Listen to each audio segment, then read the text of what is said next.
Boa tarde. Ops, o áudio está muito alto. Sejam muito bem-vindos à nossa aula de conhecimentos bancários para o Banco do Brasil. O áudio tá bacana para vocês? Me digam aí se o áudio tá bacana, se a qualidade da imagem tá bacana, se tá tudo chegando direitinho. Eu sempre tenho um delay entre eu falar aqui, vocês chegar aí para vocês, é mais ou menos pronto, uns 30 segundos. Tô chegando aí. E aí, vou dar aqui um alô pra galera. Conhecimento tá aqui me vendo hoje. Deixa eu ver aqui. Deixa eu botar aqui, estratégia. Eu sempre tô com o telefone carregando, é impressionante. O telefone sempre tá descarregado. Deixa eu botar pra cá. Foi-se embora o carregador. Vamos pra frente. Me digam aí, deixa eu dar um oi aqui pra todo mundo, pra saber o que tá acontecendo com vocês. Deixa eu ver aqui. Me achei. Vamos lá. Sejam super bem-vindos para a nossa aula de hoje. Muita gente. Prontos para a segunda de conhecimentos. Prontos a segunda aula de conhecimentos com a professora Expert. Vamos lá. Seja bem-vindo para o Natal. Muito boa tarde para todo mundo. A aula irá até que horas? Essa nossa aula vai até às 5h30. Aproximadamente 17h30 que a gente termina a nossa transmissão, tá bom?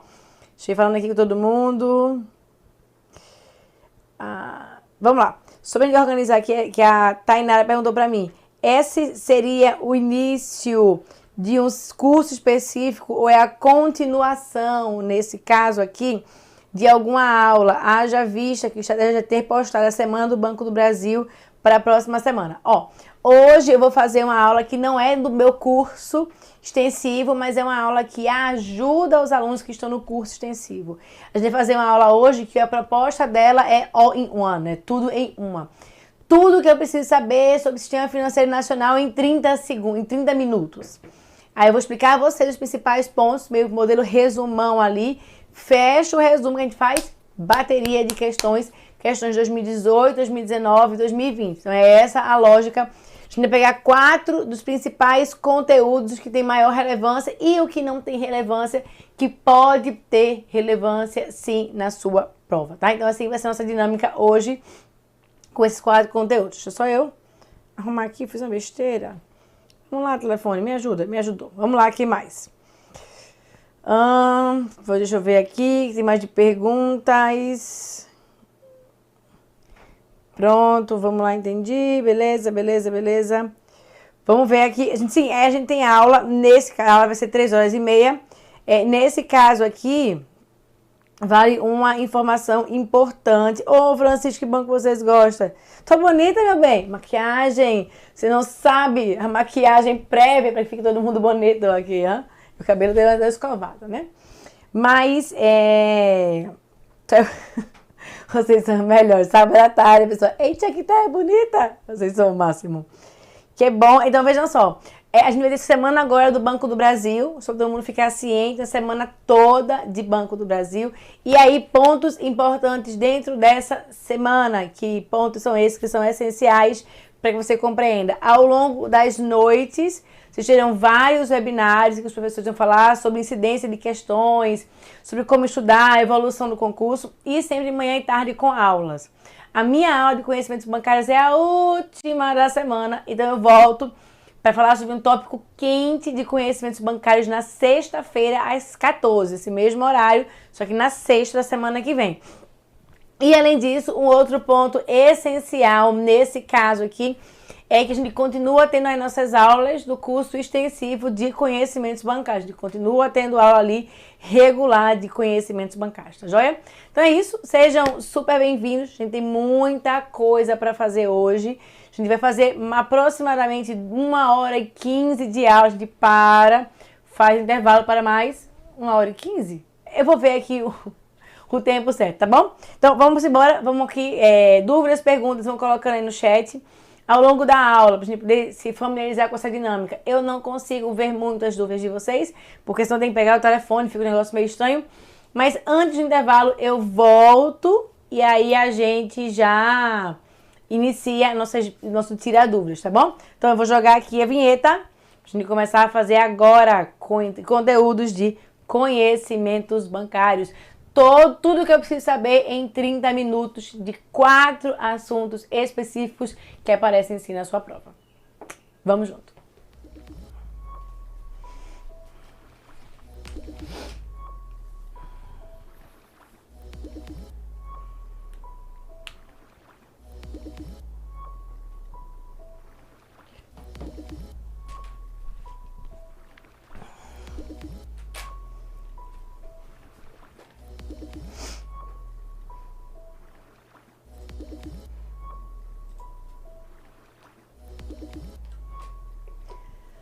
Quais são os conteúdos que eu preciso saber para ficar ali atento numa prova de Banco do Brasil?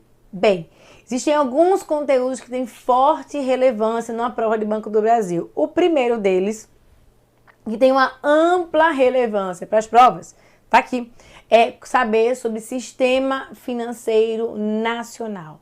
Então, preciso saber, Amanda, precisa, porque tem muita relevância. É certeza que pelo menos uma questão da sua prova vai pedir Sistema Financeiro Nacional, porque é muito frequente, porque você pensa, você vai trabalhar no Banco do Brasil, você precisa saber como o sistema financeiro funciona, não é verdade? Então, não tem o que fazer. Falou sobre prova de conhecimentos bancários, tem que saber sobre o Sistema Financeiro Nacional. E aí eu dei uma busca nas provas anteriores e sistema dentro de todo conteúdo de Sistema Financeiro Nacional, dentro de todo o conteúdo de conhecimentos bancários, de tudo que apareceu já nesse grupo, Sistema Financeiro Nacional aparece em 36,9%. Ou seja, de todas as questões que eu pesquisei, acho que foram 1.441 questões, aproximadamente 36,9% dessas questões que envolvem conhecimentos bancários falam sobre Sistema Financeiro Nacional. Daí a gente vê o impacto, a gente vê a importância desse nosso tema, dessa nossa variável. Mas aí, Amanda, o que é que eu preciso saber sobre o Sistema Financeiro Nacional para fazer uma prova de conhecimentos bancários? Bora botar aqui na lousa para a gente começar a fazer essa revisão. A ideia hoje é pegar todos os conteúdos essenciais e depois tocar o barco para a gente poder fazer questões de reforço. Então, tá aí, vamos começar a fazer aqui. Falar sobre Sistema Financeiro Nacional. Aliás, antes ainda começar, não, vamos embora, vamos continuar. Falar sobre Sistema Financeiro Nacional, nesse caso aqui, é o seguinte, para a gente poder reforçar. Toda vez que nós falamos de Sistema Financeiro Nacional, nós estamos falando, nesse caso aqui em específico, que o sistema financeiro é responsável por fazer a intermediação. A intermediação financeira. Então, o Sistema Financeiro Nacional responsável por fazer esse processo de intermediação financeira. E aí, Amanda, como é que funciona esse processo de intermediação financeira?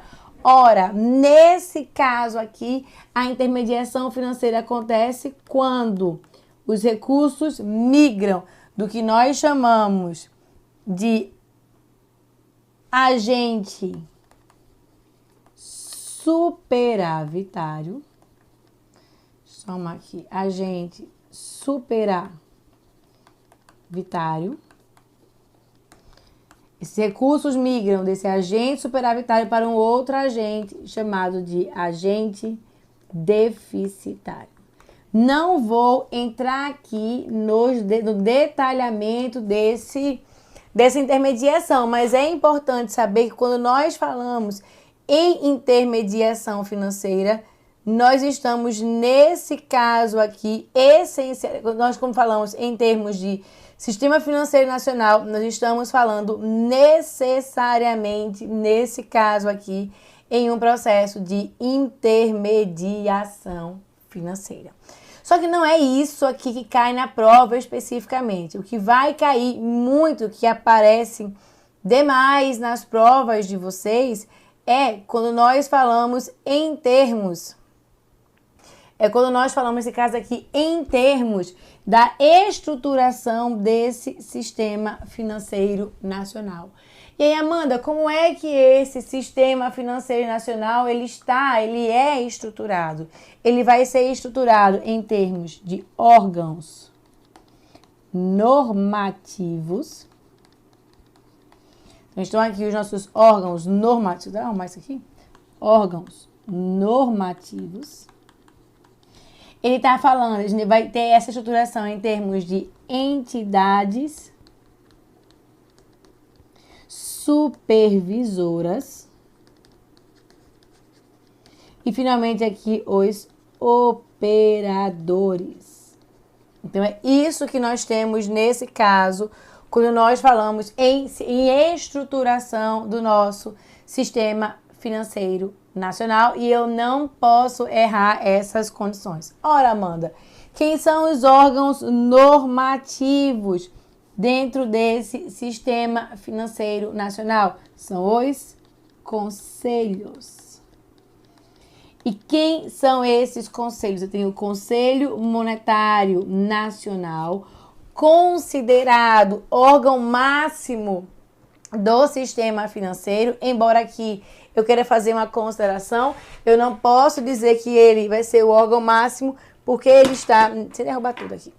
Porque ele está em pé de igualdade com os outros conselhos. Então, nesse caso, o que é que nós vamos ter nesse sentido aqui? Que eu não posso dizer que o Conselho Monetário Nacional vai ser o órgão máximo, porque eu tenho conselhos que estão em paridade, que estão na mesma altura do Conselho Monetário Nacional. Mas é importante trazer esse conceito do nosso conselho. Então, esse é o primeiro conselho que nós temos. E aí, quando nós falamos em Conselho Monetário Nacional, o que é que isso vai estar envolvido? Conselho Monetário Nacional, e nós estamos falando necessariamente de um conselho que vai regular, que vai regulamentar, que vai normatizar assuntos associados a crédito, a moeda e a mercado de capitais. Então, ali, e aí como ele tem um escopo bem maior que os outros conselhos, as pessoas acabam dizendo que ele é o órgão máximo do sistema financeiro nacional, mas não é bem assim não, porque os outros conselhos, sempre reforçando, estão no mesmo pé de igualdade. E aí, nesse caso, o que é que a gente vai ter? Conselho Monetário Nacional, responsável, nesse caso, por normatizar, nesse sentido, aspectos ligados à moeda, aspectos ligados ao crédito, aspectos ligados ao mercado de capitais. Tem algumas outras atribuições do Conselho Monetário Nacional? Tem. A gente vê isso um pouquinho mais na frente, tá? A gente vê isso um pouquinho mais pra frente. E aí, quem é o meu outro conselho? É o Conselho Nacional de Seguros Privados. E sobre o que é que esse Conselho Nacional de Seguros Privados, em cima de que ele vai normatizar? Ele vai normatizar, nesse caso aqui, em cima de 2 escopos. E aí ele vai regulamentar em cima de seguros, sem gaguejar, né, professora? Em cima dos seguros e, além de ser em cima dos seguros, vai regulamentar também, nesse caso aqui, a previdência, ou os sistemas de previdência abertos. Previdência aberta, né? Previdência aberta. Então, é isso que a gente tem aqui. E aí, nesse caso, o que é que vai acontecer nesse sentido?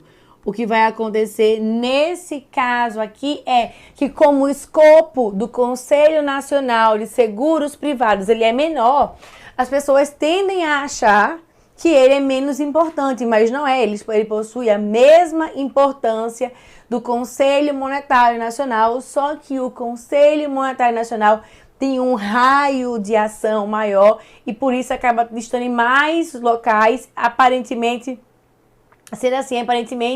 mais importante, mas os dois sempre reforçando, estão no mesmo nível de conselho, tá? Então, Então é isso que a gente tem aqui. Então eu tenho o Conselho Monetário Nacional, Conselho Nacional de Seguros Privados. E qual é o último conselho que eu tenho? O que tem o menor escopo, que é o nosso Conselho Nacional de Previdência Complementar. Então vamos aqui organizar. É o nosso último conselho, é o Conselho Nacional de Previdência Complementar, que nesse caso aqui tem como escopo fazer a regulação da previdência fechada. E quando nós falamos em previdência fechada, nós estamos falando nos fundos de pensão. Então é isso que nós temos quando nós falamos em Conselho Nacional de Previdência Complementar. Os conselhos são os órgãos normativos. Amanda, aparece na minha prova um conselho. Qual é o bizu que você vai me dar? O bizu que eu te dou é, apareceu o conselho na tua prova. Quando se perguntar sobre as ações do conselho na sua prova, você sempre vai pegar, nesse caso aqui, verbos que estão associados a essa parte de regulação. Não estarão associados à ação, efetivamente, de fiscalizar, de ações mais intensivas, ações mais ativas. A lógica dos conselhos é, nós vamos normatizar, nós vamos regulamentar, nós vamos recomendar, mas nós não vamos agir. Porque quem vai agir dentro desse sistema financeiro nacional para poder ir lá na linha de frente e olhar o que está acontecendo, quem vai fazer isso são as nossas entidades supervisoras. E aí nós temos para os 3 conselhos que fazem parte dos órgãos normativos, nós temos 4 nesse caso aqui. Nós vamos ter 4 entidades supervisoras. E aí, Amanda, como é que eu faço para entender? Ora, vai ter um conselho, então, que vai ter mais de uma entidade supervisora. Qual é o conselho que tem maior abrangência? É o nosso Conselho Monetário Nacional. Então, eu espero que ele tenha pelo menos 2 entidades supervisoras. E aí, na verdade, o Conselho Monetário Nacional vai ter exatamente 2 entidades supervisoras, dado o seu enorme escopo de atuação. E aí, o que é que nós temos? Nós temos como entidades supervisoras, no caso do Conselho Monetário Nacional, o Banco Central, que é a nossa entidade supervisora, e eu tenho ainda aqui a Comissão de Valores Mobiliários. Então, é isso que nós temos quando nós falamos em termos de entidades supervisoras. Então, está aqui reforçado. O que é que o Banco Central faz? Ele vai agora supervisionar tudo o que diz respeito à moeda, tudo que diz respeito a crédito. Do outro lado, a Comissão de Valores Mobiliários vai analisar do seu lado o mercado de capitais. Amanda, o que é que mais cai numa prova de conhecimentos bancários Banco do Brasil? Vai cair mais CVM ou vai cair mais Banco Central? Vai cair muito mais, nesse caso aqui, o nosso Banco Central. Por que é que vai cair mais Banco Central? Porque o Banco Central vai fiscalizar o Banco do Brasil.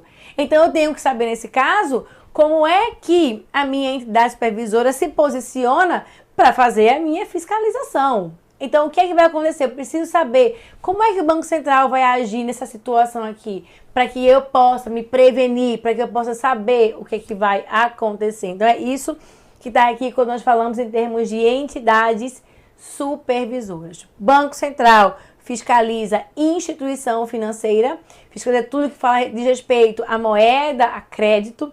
CVM vai fiscalizar as companhias SA, companhias de capital aberto, e além das companhias de capital aberto, Bolsa de Valores e todos os intermediários que fazem parte do sistema do mercado de capitais. A gente vai falar inclusive sobre isso com um pouco mais de detalhe daqui a um pouquinho.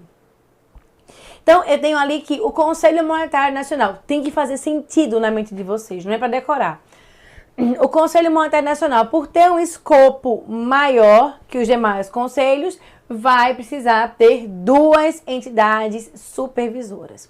O Conselho Nacional aqui de Seguros Privados e o Conselho Nacional de Previdência Complementar, que está aqui, por terem um escopo menorzinho, só terão uma entidade supervisora. E aí, nesse caso, o que é que nós vamos ter? Que caberá, nesse caso aqui, ao Conselho Nacional de Seguros Privados ter como entidade supervisora a SUSEP, a Superintendência de Seguros Privados. Então, Conselho Nacional de Seguros Privados, uma única entidade supervisora, que é a minha SUSEP, minha Superintendência de Seguros Privados. E qual é a entidade supervisora do Conselho Nacional de Previdência Complementar? Esse Conselho Nacional de Previdência Complementar, nesse caso aqui, vai estar com a sua entidade supervisora, que é a Previc. A Previc, que é a Superintendência de Previdência Complementar, que vai fiscalizar apenas os fundos de pensão. Eu chego lá daqui a um pouquinho. Antes de falar mais sobre os operadores que, inclusive, não aparecem na prova do Banco do Brasil, isso é importante mencionar, não tem operador no Banco do Brasil, eu queria reforçar um pouco aqui as funções do Banco Central, porque essa entidade supervisora, ela me interessa por demais. E aí, quais são as funções desse Banco do Brasil? Quais são as funções dessa minha entidade supervisora? Então, o que é que nós temos nesse sentido aqui? Cabe ao Banco do Brasil ser banqueiro do governo. O Banco do Brasil é banqueiro do governo. O que é que isso aqui significa? Que cabe ao Banco do Brasil, que cabe ao Banco Central, guardar as reservas públicas, ou as reservas internacionais do país. Então, quem faz essa guarda das reservas no país é o Banco Central. Além disso, eu tenho aqui uma outra função do Banco Central, é que ele possui o monopólio de emissão. Só o Banco Central pode emitir moeda. Quando eu falo aqui de emissão, é diferente de produção. Quem produz, e aí vale a pena aqui uma consideração, quem produz moeda no Brasil, quem faz a produção, a impressão da moeda, é o que vocês viram no seriado La Casa de Papel. Quem faz isso, quem faz essa produção é a Casa da Moeda. Acho que todo mundo aqui viu La Casa de Papel e sabe que pelo menos o seriado se inicia na Casa da Moeda. Então, quem produz é a Casa da Moeda. Quem emite é o Banco Central. E quem autoriza é o Conselho Monetário Nacional, que inclusive define as características das cédulas. E aí é só lembrar da cédula dos R$200, né? Quem é que vai estar ali impresso na cédula dos R$200? Se é o Lobo-Guará ou se é o Vira-Lata Caramelo, que teve aí uma petição pedindo essa reconsideração para não colocar o Lobo-Guará, mas colocar assim o símbolo do animal brasileiro, que é o vira-lata caramelo. Vamos ver aí o que vai sair. O Banco Central recebeu e está estudando se isso vai ser ou não o caso. Cenas para os próximos capítulos. Então, eu tenho função do Banco Central, banqueiro do governo. Tudo que for ouro monetário do governo central, tudo que for divisas, que for moeda internacional, fica guardado dentro do Banco Central, fica ali armazenado no Banco Central, que é a única entidade capaz de emitir moeda. Quando a gente fala aqui em emitir moeda, a pessoa sempre acha que emissão de moeda é dinheiro de helicóptero, né? Aquele dinheiro que vai caindo ali. Não é isso. Emissão de moeda tem uma sequência de definições ou uma sequência de significados e não necessariamente significa o que nós chamamos de dinheiro de helicóptero. Não necessariamente vai ser isso quando nós falamos em termos de emissão de moeda. Mas a única entidade que pode emitir moeda é sim o Banco Central. Vamos ver aqui mais uma função do nosso Banco Central. Ele é o banco dos bancos.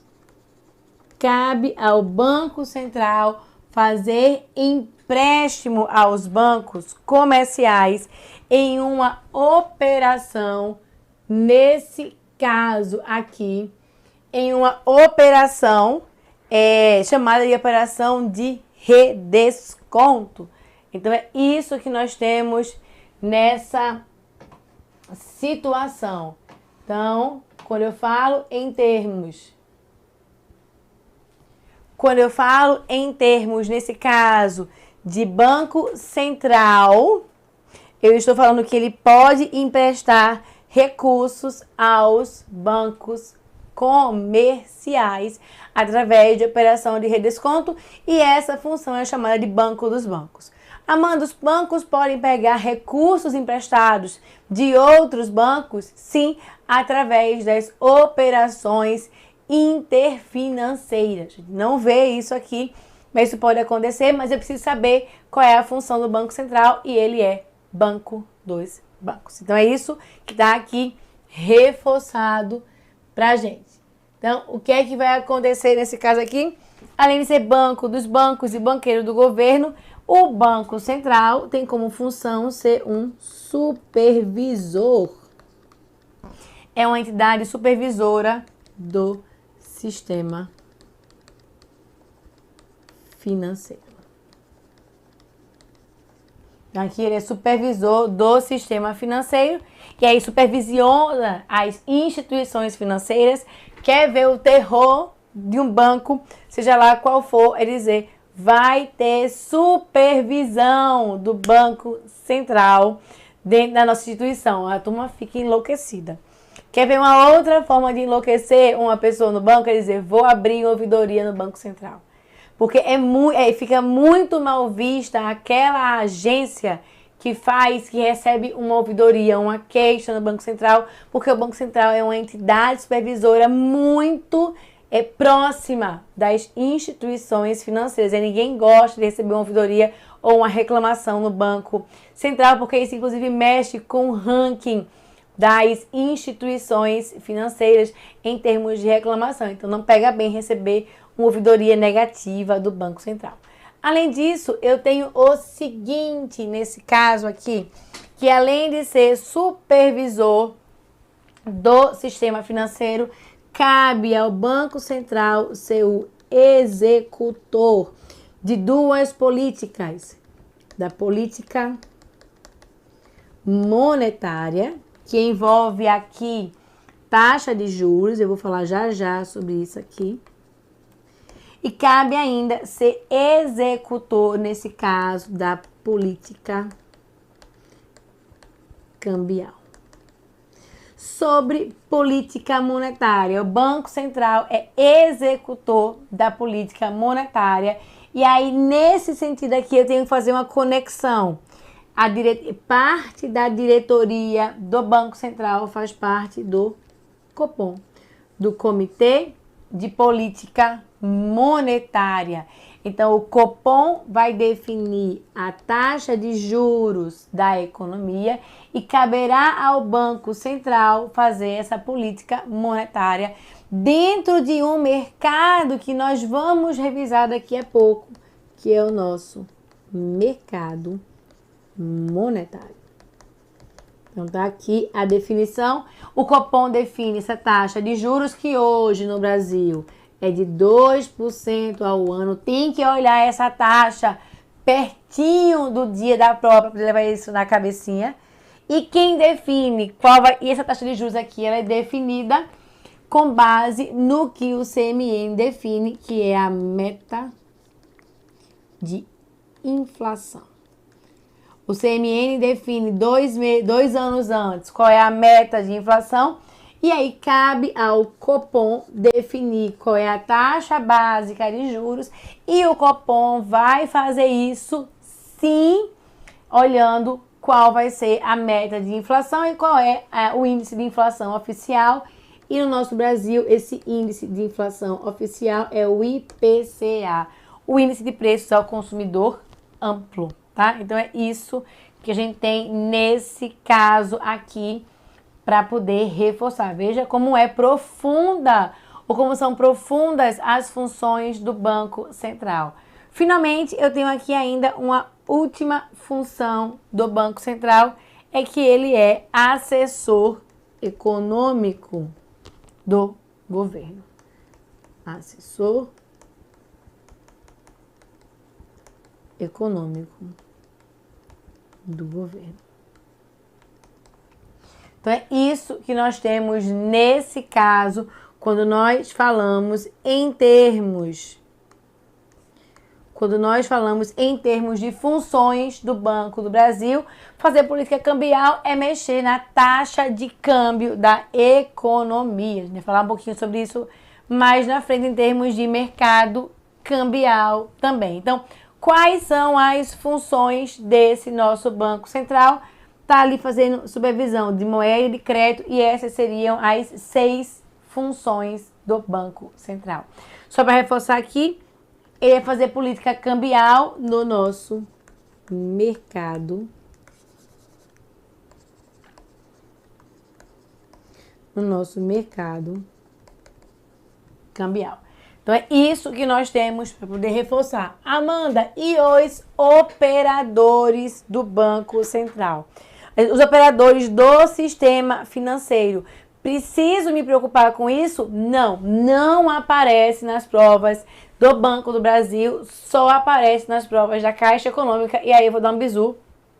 Levantem as mãos para os céus, porque os operadores do sistema financeiro são vários.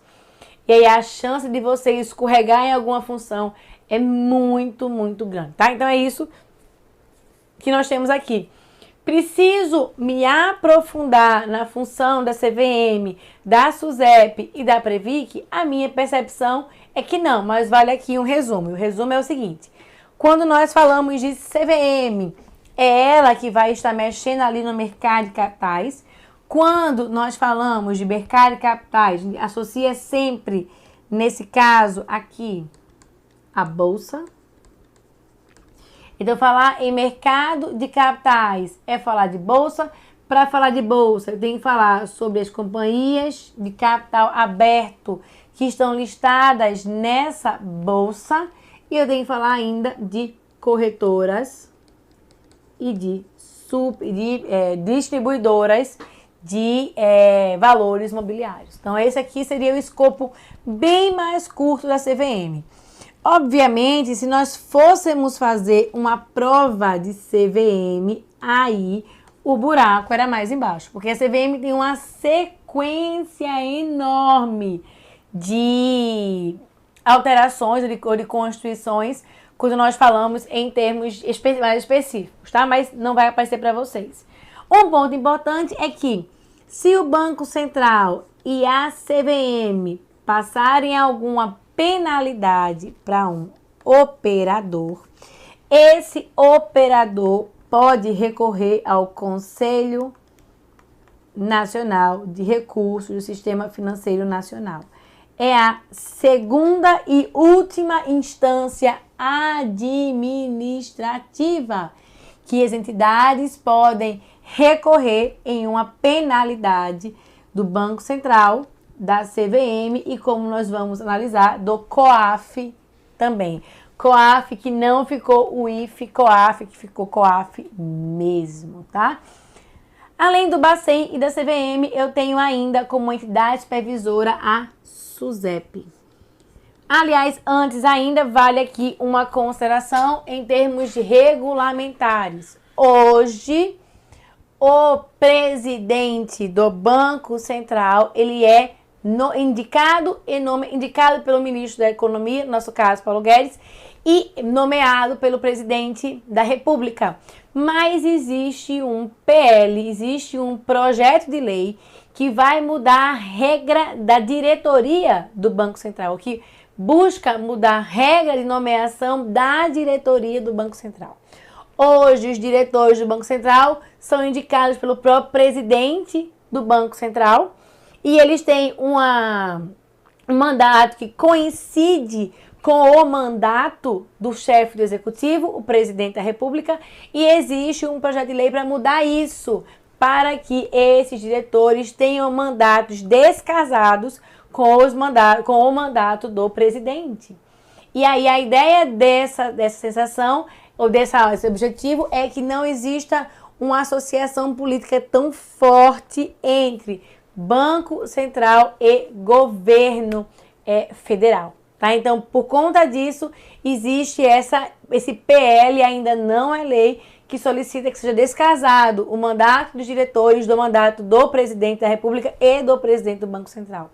No caso da CVM, isso já existe. A diretoria é composta por 5 diretores, cada diretor tem um mandato de 1 ano e todo ano sai um.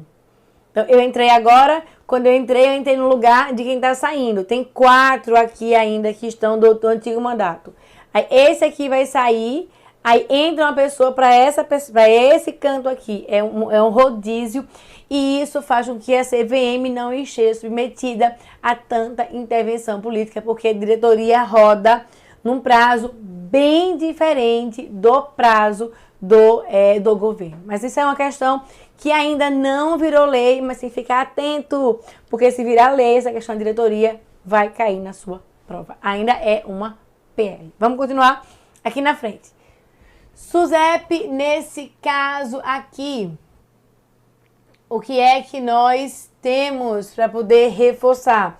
Vai supervisionar todas as seguradoras ou as entidades que operam com seguros e vai ainda, nesse caso aqui, trabalhar com as previdências abertas. Essa previdência aberta é aquela que você vai aderir. Eu tenho uma previdência do Banco do Brasil, por exemplo, eu comprei no Banco do Brasil, eu aderi a essa previdência. Finalmente, a Previc só olha os fundos de pensão, que são as previdências, as Prev fechadas. E aí, nesse caso aqui, o que é que nós vamos ter? Que essas previdências fechadas são apenas para os funcionários, apenas para os servidores de determinada empresa ou de determinado órgão, por exemplo, no caso dos Correios ou Postales. O Postales é um fundo de pensão só dos servidores dos Correios. Então é isso que nós temos aqui, esse é o nosso all-in-one, quando nós falamos em termos de tudo em 30 minutos e nós estamos falando nesse caso aqui de Sistema Financeiro Nacional. Nós temos que fazer uma análise mais ampla disso? Sim. Como? Com questões. Vamos agora fazer uma segunda parte só de questões que vai ser específico para Sistema Financeiro Nacional por uma razão simples, pela sua predominância, pela sua força nas provas. Vou rodar aqui 4 segundinhos, a gente vai voltar para falar mais sobre Sistema Financeiro Nacional em questões. Bora ver. Conquiste sua vaga no Banco do Brasil com nosso aplicativo de questões. Você está se preparando para o concurso do Banco do Brasil e quer garantir a sua aprovação? Nosso aplicativo é a solução perfeita para você. Com ele, você terá acesso a mais de 750 questões e 7 simulados. Com o nosso aplicativo, você terá a praticidade de estudar onde e quando quiser, com a garantia de um material de qualidade e atualizado. Não perca mais tempo e comece já a sua preparação rumo à conquista da sua vaga no Banco do Brasil. Baixe agora o nosso aplicativo de questões e seja aprovado.